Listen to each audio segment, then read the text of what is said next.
Di tengah perlambatan ekonomi global, sektor properti, real estate, dan konstruksi Indonesia termasuk yang tangguh dan tahan banting dan semakin kompetitif. Kalau kita lihat kontribusi 2018 sampai 2022, setiap tahunnya mencapai 2.300 sampai 2.800 triliun, sangat besar sekali. Dan memberikan kontribusi 16% dari PDB ekonomi kita, besar sekali. Dan tenaga kerja yang tersangkut dalam perputaran ekonomi di REI mencapai 13 sampai 19 juta orang, juga sangat banyak sekali. Kenapa banyak negara ingin mendrive ekonominya lewat usaha real estate, usaha properti, ya karena kontribusi di PDB-nya sangat tinggi di semua negara. Dan multiplier efeknya ke 185 subsektor industri lainnya. Ini juga banyak sekali, nggak ada industri yang semasif ini efeknya, yang ada hanya di industri properti, real estate, dan konstruksi. Multiplier efek ke 185 subsektor. Di material, semuanya industri tersangkut di sini, semen, batu bata, besi, cat, semuanya bergerak kalau industri properti dan real estate itu bergerak. Furniture dan interior, kursi, lampu, kasur, toilet pasti laku karena ada rumah-rumah baru yang banyak. Elektronik, kita tahu semuanya, kalau rumah baru pasti butuh TV, kulkas, dispenser, dan lain-lainnya, AC, dan lain-lainnya. Alat dapur, kalau rumah baru pasti beli alat-alat dapur, panci, wajan, sendok, semuanya beli. Garpu semuanya beli. Industri jasa, jangan lupa industri jasa. Dari yang namanya tukang listrik, tukang sampah, tukang kebun, sedot WC, semuanya bisa bergerak. Dan kalau kita tahu, tidak semua sektor properti negara lain bisa bertahan. Baik karena COVID maupun karena sisi ekonominya. Kita tahu di RRT ada perusahaan properti besar yang ambruk, yang hutangnya ngalahin APBN kita. Hutangnya sampai 4.400 triliun rupiah. Jangan ditepuk tangan nih. Hutangnya 4.400 triliun rupiah. Ada enggak di sini yang hutangnya sampai? Sekali lagi, hati-hati mengenai ini. Sehingga semuanya memang harus dikendalikan. Berapa backlog kita? Jangan hanya bangun, padahal backlog kita sudah enggak ada misalnya. Enggak bisa.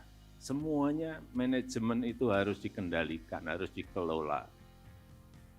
Dan alhamdulillah di Indonesia tidak begitu.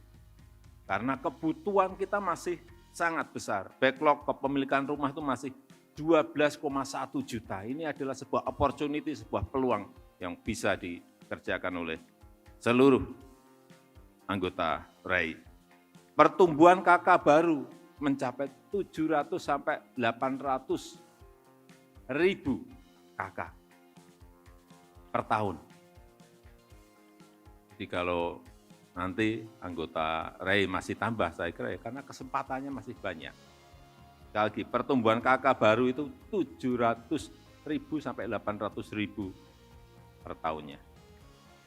Dan yang paling penting, karena kinerja ekonomi kita juga baik.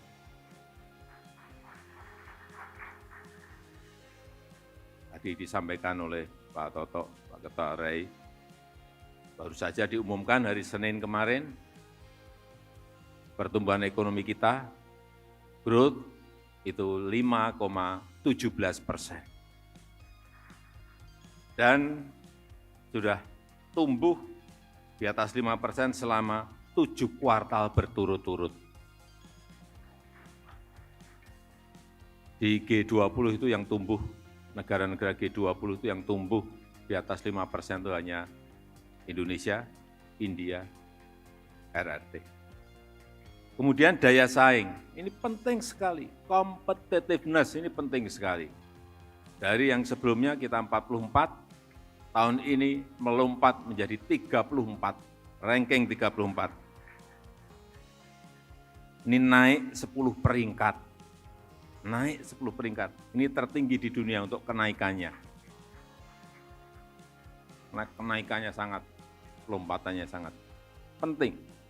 Sekarang ini negara tanpa competitiveness, daya saing yang baik, jangan berharap bisa survive. Karena persaingan antar negara ini sangat ketat sekali. Baik memperebutkan kue ekonomi, memperebutkan kue investasi, semuanya jadi rebutan. Dan semuanya bersaing, saling memperbaiki diri, semua negara. Kecepatan perizinan, kecepatan pelayanan, kecepatan pembebasan lahan, semuanya. Semua negara. Karena kalau hanya tergantung kepada APBN negara-negara itu, enggak akan mungkin bisa tumbuh sebuah negara. Investasi menjadi kunci. Dan kita juga berani membuka sentra ekonomi baru, yaitu IKN. Di dunia sekarang ini proyek terbesar yang ada itu hanya satu di Indonesia, yang namanya Ibu Kota Negara Nusantara.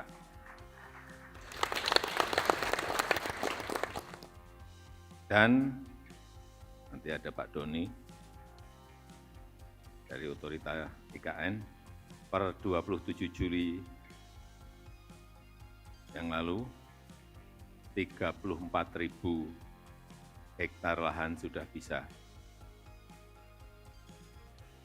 dibeli. Dibeli loh, nggak ada gratisan di sana. Harganya berapa? Tanya ke Pak Kepala Otorita. Ini peluang.